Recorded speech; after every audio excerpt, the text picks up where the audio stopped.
Saving Grandma. Grandma took me out to the swamps where Grandpa went missing mysteriously just a few weeks before. She came out to these swamps on a regular basis to catch frogs for her famous frog casserole. We arrived at the spot where she said we needed to wait. Suddenly a frog leaped out and jumped onto my bare leg. I screamed out and Grandma told me to be quiet. We watched as it grew with each gulp of blood. When it got to a certain size, Grandma would club it off and throw it into her basket. I looked on in disbelief, as this happened several times.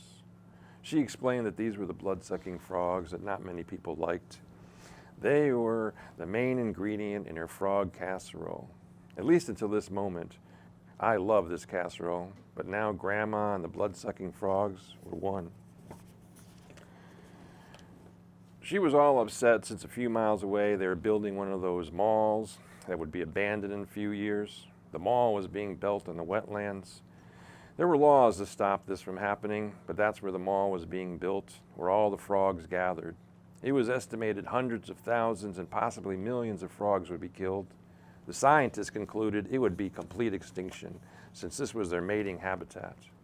Grandma demanded that I support and try to save the blood-sucking frogs.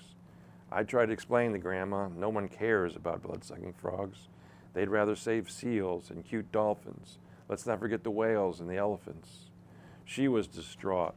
What would life be without the social picnics and the frog casserole contests, which she won regularly? And let's not forget Harold down the road who loved her frog casserole. Grandma pleaded, save the blood-sucking frogs. I brainstormed a few ideas. How about let's think of the blood-sucking frogs as cute? That didn't work.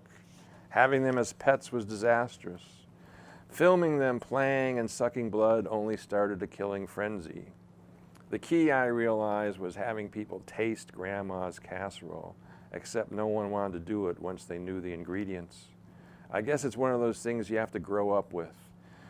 I only remember it as Grandma holding the casserole dish, smiling, pouring that Grandma love onto me.